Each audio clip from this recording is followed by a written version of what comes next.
5 tips for building a healthy relationship. Want to feel loved and connected to your partner? Check out this video and learn how to build and keep a romantic relationship that's healthy, happy, and satisfying. Finding love is one thing, but keeping it healthy and lively after, say, 10 or 20 years is another thing. Today's program gives you simple tips and tricks you can use to check on yourself, develop emotional intelligence, and find ways to understand and love your partner in a natural, smooth, and fulfilling way. Let's get started.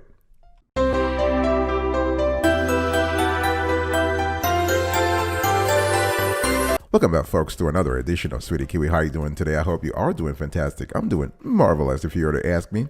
If you are doing as great as I am, go grab a cup of coffee, or tea, or vodka, and let's roll. Today, I want to have a conversation with you around building a healthy relationship.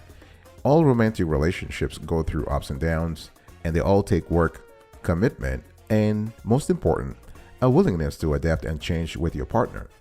So, whether your relationship is just starting out, or you've been together for years or even decades, there are things you can do to always build and keep a healthy relationship.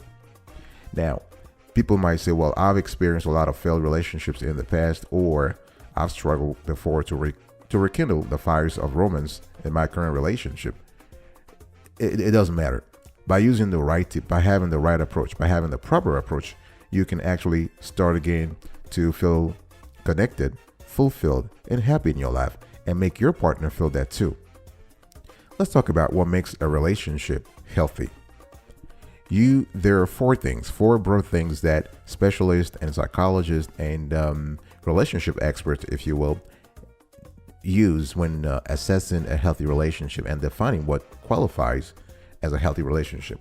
You maintain a meaningful emotional connection with each other. You're not afraid of disagreement.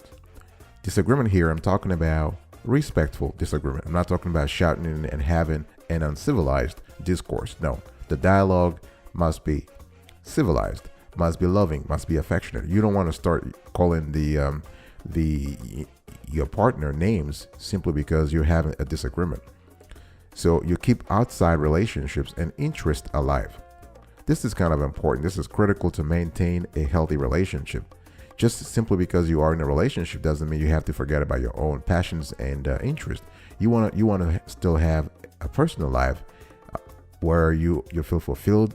You want to get, if you love dancing, if you love running, if you love painting, whatever it is that you have, you want to keep joint passions, but also individual passions. And the fourth thing you need to do is you need to communicate openly and honestly. So by maintaining an emotional connection with each other, by disagreeing in a civilized way, by keeping outside relationships and interests alive, and by communicating openly and honestly, you are moving one step ahead in creating and maintaining a healthy relationship. Now, this is kind of broad, but keep in mind that every relationship is unique and people come together for many, many different reasons. So part of what really defines a healthy relationship is what? You are sharing a common goal. You're sharing a common goal for exactly what you want the relationship to be and where you want it to go.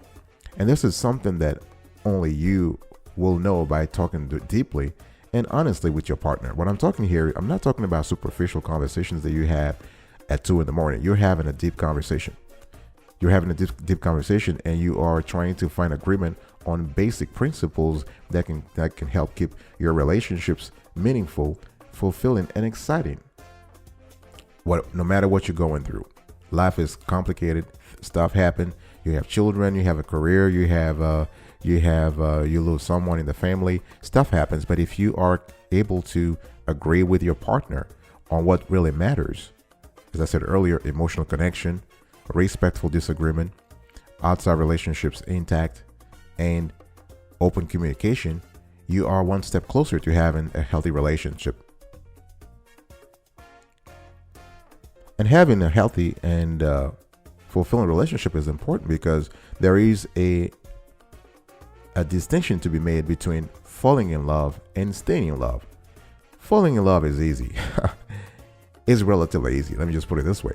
There are even apps nowadays where you can actually just swipe right, swipe left to find someone to be with and falling in love. But staying in love that's where the work really happens. That's where the real work happens. For most people, falling in love usually means to just happen. It just seems to just happen, right?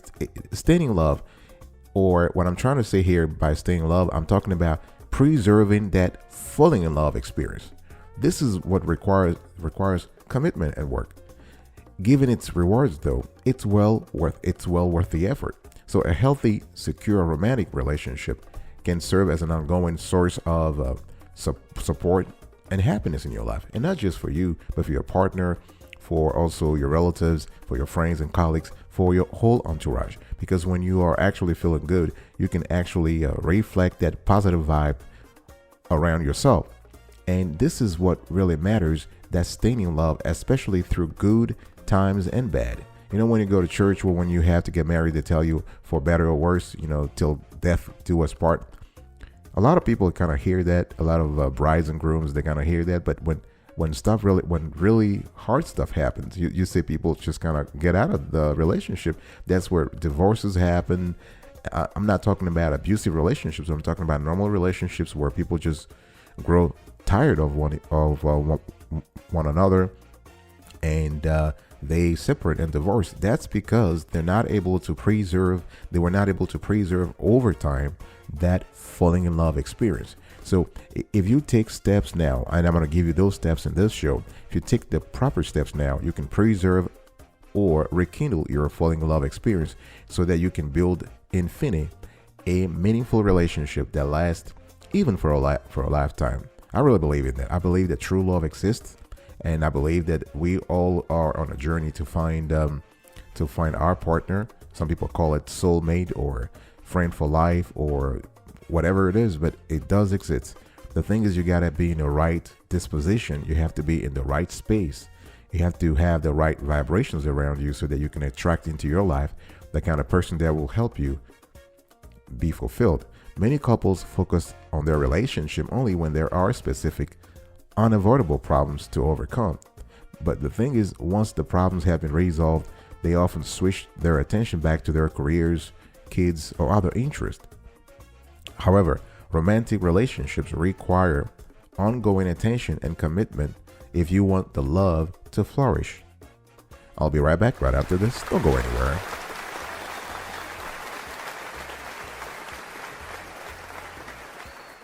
Welcome back, folks, to another edition of Sweetie Key. We're also having a conversation today around how to build a healthy relationship. It's a very interesting topic. I'm giving you 5 tips. Tip number 1, spend quality time face to face. I don't care how busy you are. I don't care if you are the CEO of a multinational, you are working 20 hours a day. You gotta have quality. You gotta spend quality time with your partner, and it is very important to commit to that. I'm not talking about just writing things on your to-do list on a piece of paper. No, you have to commit to that. You have to put in your agenda. You have to take it as important as going to the bathroom. It has to be a biological break. It has to be a biological necessity. The same way you brush your teeth or take a shower or go to the bathroom, taking care of business, you want to put also spending quality time face to face with your partner at that same level. It has to be a physiological necessity, because if you don't do this, your couple, your relationship might suffer. So commit to spending some quality time together on a regular basis, and this could be a few minutes each day to put aside to your electronic devices. You can turn off that smartphone, stop thinking about other things, and really focus on and connect with your partner. Find something that you enjoy doing together. This could be a dance class, a daily walk, a shared hobby, whatever it is. You can even sit over a cup of coffee in the morning or in the evening. Well, coffee in the evening is not really a good thing, but you get the idea here, right? You can also try something new together, because research has shown that actually doing new things together can be a fun way to connect and keep things interesting, especially when you've been together for, say, 10 years or 20 years and routine has sunk in. You really want to rekindle things. You want to revive things, and trying new things trying something new together can be as simple as trying a new restaurant or going on a day trip to a place you've never been before. The interesting thing you have to do when spending quality time together, please focus on having fun together. You want to have fun together. Couples are often more fun and playful in the early stages of a relationship because it's new, everything is new, it's fresh, it's interesting. But this playful attitude can sometimes be forgotten as life challenges start getting in the way or old resentment start building up. That's the bad path. You want to stay away from that path. Please switch your GPS, switch your mental GPS away from that and get the fun again. Couples that have fun together stay together. Please remember that. Couples that spend time together, they have fun together, stay together. So you want to actually start working on your playful side now and having that opportunity. Now you can even include pets into the mix. You can include small children. Those spending time with pets and small children can help you reconnect with your playful side, and this is very important. We as adults, we tend to lose that. Do things together that benefit others. By doing this, you are not only boosting your karma point, but you're also boosting your couple's karma point. One of the most powerful ways of staying close and connected is to jointly focus on something you and your partner value outside of the other relationship. You can volunteer for a cause you care about, a project, a community work, or something that has meaning for both of you so that you can keep the relationship fresh and interesting. Tip number 2, you want to stay connected through communication. So spending time together is kind of cool, but you want to communicate. And I'm talking about communicate effectively, being an effective listener, be an effective speaker. And all of those things, do it in a civilized way. Be polite with your partner. Be affectionate. This is the person you've chosen to spend the rest of your life, but hopefully to spend the rest of your life with. So a little respect, a little courtesy, a little what I call relationship etiquette goes a long way. And you want to tell your partner what you need. Don't make them guess. Don't make your partner guess. Your partner has his or her own life going on. A lot of stuff is happening in his or her mind. So you want to speak. Tell them what you need. You will be surprised how powerful just having a conversation and telling someone what you need can change the discourse. Take note of your partner's nonverbal cues. This is very important because so much of our communication, believe it or not, is transmitted by what we don't say. So nonverbal cues, I'm talking here about the tone of voice, the posture, the gestures such as leaning forward, crossing your arms, or touching someone's hand. Those communicate much more than words. Eye contact, tone of voice. So when you pick up on your partner's nonverbal cues or body language, you'll be able to tell how they really feel and be able to respond accordingly. So for a relationship to work well, each person has to understand their own and their partner's nonverbal cues. Be a good listener. Listening is kind of important. I said it earlier. I mean, an effective listener. I'm not talking about just hearing the person.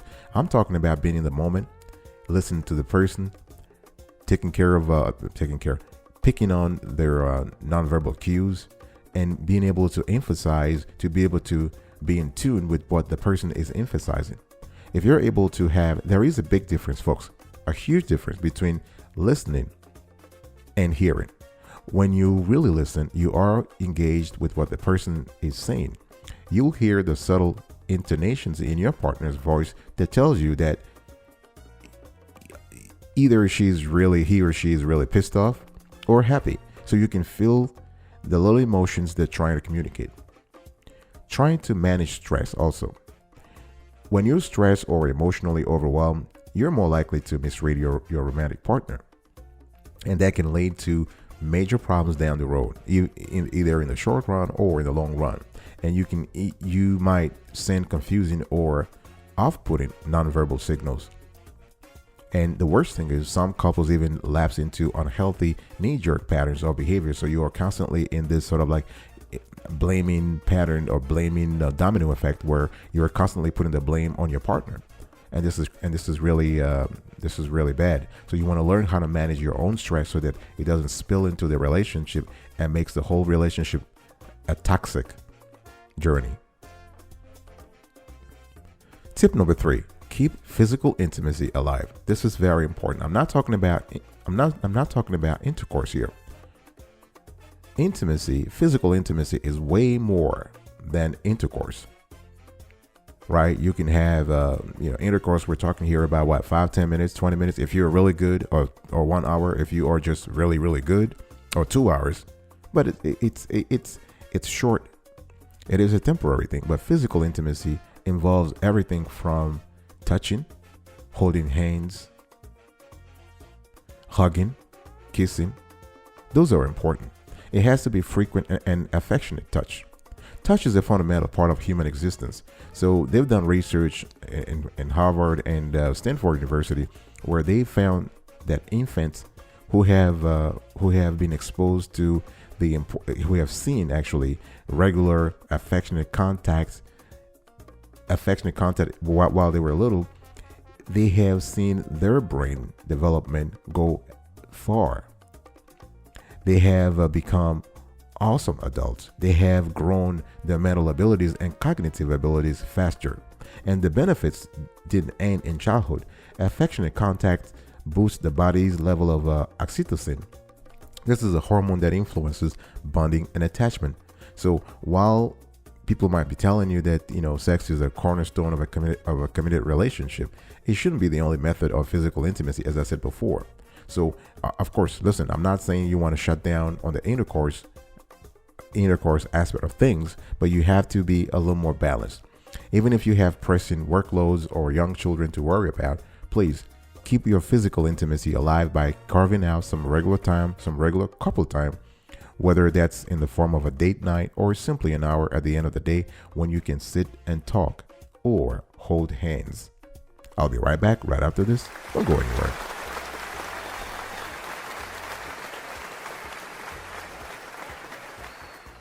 Welcome back, folks, to another edition of Sweetie Kiwi. I hope that you're still here with us. And if you love the content's clarity and quality so far, please consider subscribing to our channel and turn on the notification bell so you are informed in real time whenever we release a new show. And we do this kind of shows every single day, rain or shine.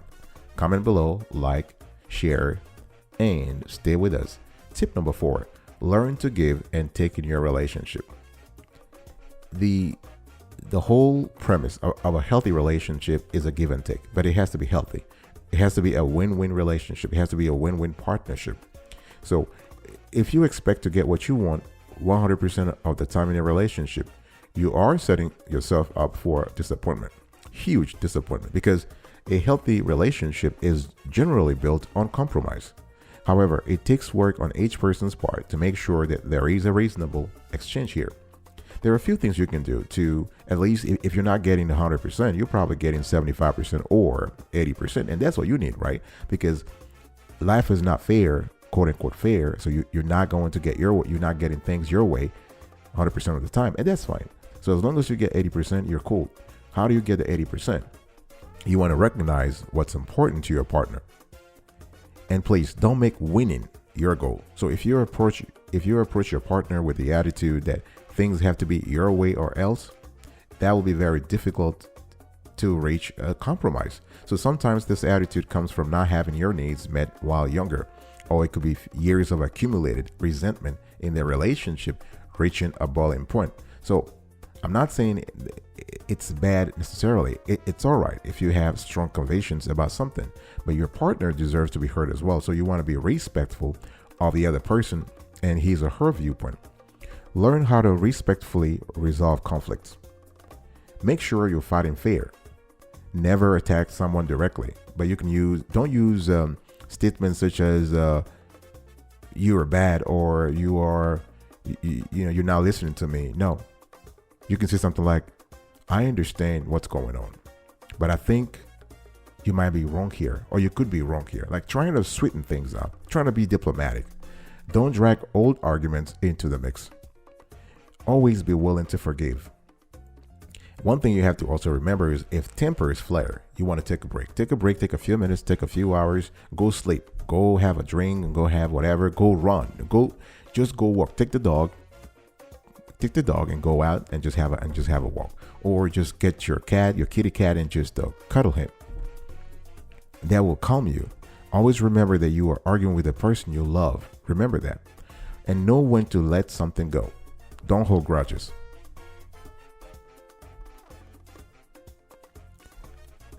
Tip number 5, just want to talk to you about another way to build a healthy relationship is to be prepared for ups and downs. Life is not easy. And people are saying, well, when you get into a relationship, you're expecting everything will be kumbaya, peace and love. No. Things are a little more complicated, more complex, and that's normal. Why? Because you're having two individual people. This is a tautology, individual people, but you're having two individual destinies, if you will, two individual personas, if you will, two distinct personas who are coming together, and they're trying to form a life. So you're going to have conflict. You are going to have ups and downs. You're going to have moments of joy and sadness. This is why, again, going back to what I was saying, what they tell you at the altar, they said, well, you're into this thing for better or worse. So one thing you have to understand is that once you recognize that there are ups and downs in every relationship, that you will not always be on the same page, that sometimes one partner may be struggling with an issue that stresses them. Once you understand that, you're able to get into the relationship more confident and be helpful when it comes to building a healthy relationship. Don't take out your problems on your partner. Don't try to force a solution, because sometimes this can cause even more problems. And this is what I was saying earlier, the ability to compromise, the ability to understand, to see things from the other side. Look back to the early stages of your relationship. Think about what brought you together. Think about the fact that this is the person you love. What did you see in her or him at the beginning? Go back. One thing you have to also see is that you want to be open to change. Life is dynamic. Change is inevitable, and it will happen whether you go with it or not. So flexibility is kind of important to adapt to the change that is always taking place in any relationship. And it allows you, really, if you think about it, to grow together through both the good times and the bad. If you need outside help for your relationship, it is important. Reach out together. Don't try to sort of backstab, quote unquote, backstab your partner by seeking help on your side and not telling her or him. No, because sometimes problems in your relationship can seem too complex or overwhelming for you to handle as a couple. So you have couples therapy, or talking together with a trusted friend or religious figure can help. You can also reach out to a community leader or a community elder so that you are able to solve the problems with outside help. All right, folks, thank you so much for listening to this conversation. I wish you and your partner to have a healthy, positive, and fulfilled relationship. I will see you next time. But until then, remember, stay marvelous.